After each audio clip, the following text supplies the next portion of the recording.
Okay, here I've done the other side and used the blue connector.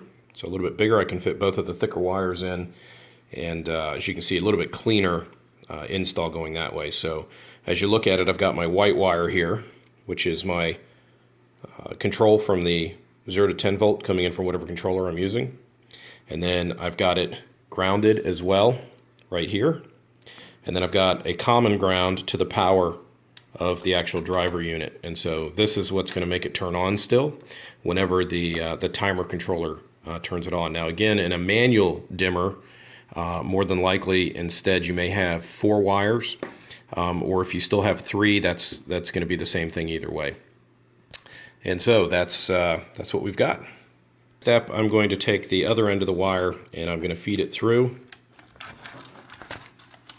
And now just kind of be gentle as you pull it through. Now notice I didn't pre-splice the other end because this makes it easier to get through the hole. I'll do that when I get to the bus. And as I pull this through, now we're just going to watch the top and make sure that we pull it up nice and snug without getting any wires caught. All right, and so now I've got that wire pulled through. I've got everything kind of tucked out of place. Notice I left my old dimmer pot still connected in there so I can use them later if need be. And everything else is wired up and ready to go. I can button it back together. All right, so I've put the lid back on, connected my connectors back to where they originally were. If you are on your first time doing this, one thing I'd suggest as you go is to take pictures with your phone so you can remember where stuff goes. When I'm done, I like to go ahead and put just a small piece of electrical tape across the hole, just keep screws or dust or anything else from getting in there more than it needs to. And we'll do the same thing on the other side just to kind of tighten up that gap a little bit. I know that's not the prettiest setup, but it is functional. And remember, these lights are up high where no one's going to be able to see them anyway. And I now have my lead, which will be able to reach over and get into my bus. So now the last thing to do is to get all of these screws back in again. And so if you pay attention, go slow, you should be able to do your first light in probably about 20 to 30 minutes. And then after that, you'll get to the point where you can do them in about 10 minutes if you're not trying to make a video. And when putting the casing back together, I always like to pre-start all the screws because it will come in at a little bit of an angle sometimes, and you'll get to that last screw and it won't want to come on, go in the hole.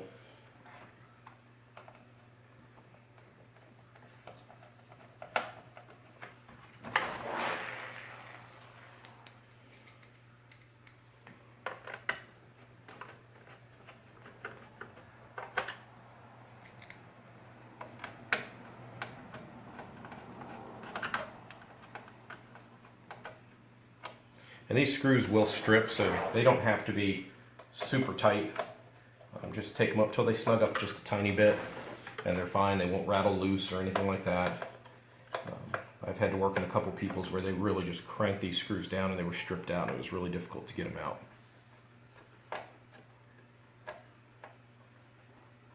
All right, so we're good there. And now this is going to go back in here. I've got the power cable, and then we've got our holding rods. And by the way, if you guys haven't seen how Larry has these set up, this is so cool.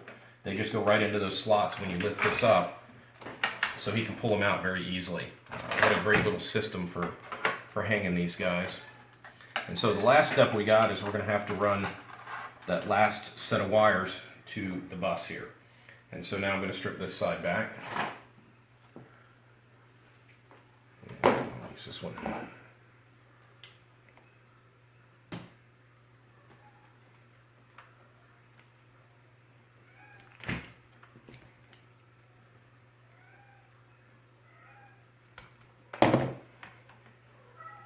And then remember which colors you use. It doesn't really matter as long as it makes sense to you. But I remembered I got a white and a blue channel, so I got a white, then I got a blue, and then I ran red and white, or excuse me, black and white for one, and then I ran red and blue for the other.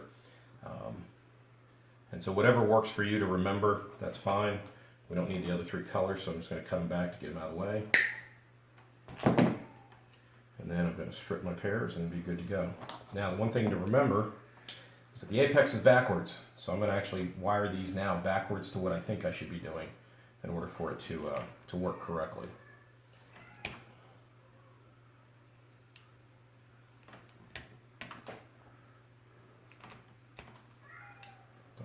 strip all the way.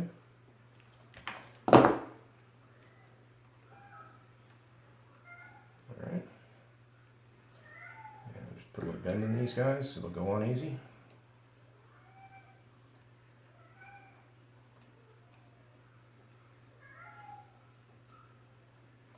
Alright. We'll loosen these guys up.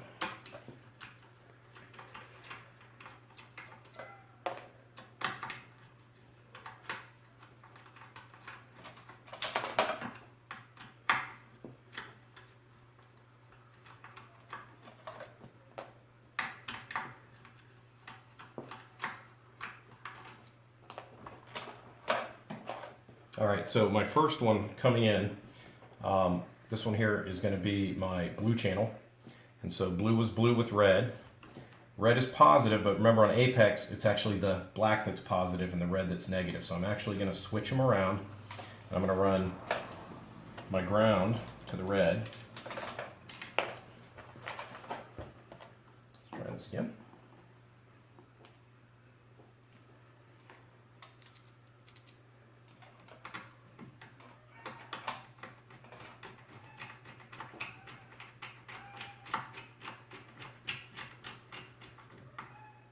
Super simple. Then I'll run my red to the black. Now in a Reef Keeper, or any other one for that matter, you're going to run red to red, black to black. Apex went backwards for some reason. They want to be special.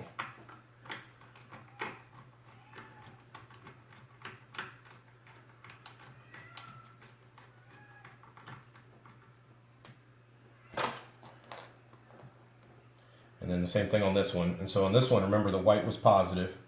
So I'm actually going to run the white over to this side. And I'll run the ground to the red.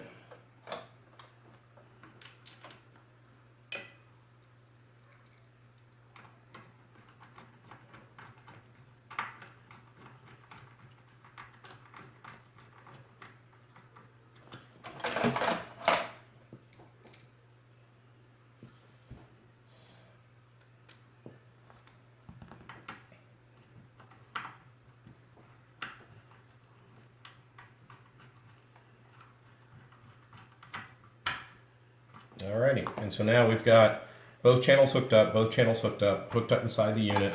We've got enough slack to play with. We could certainly make it shorter if we wanted, but you know Murphy's Law, you try to make it shorter and it'll be too short by an inch.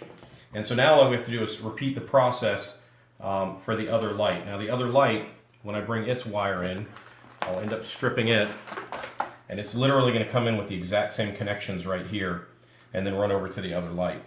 The second set of lights I'll run, and we'll run over to the other side as well.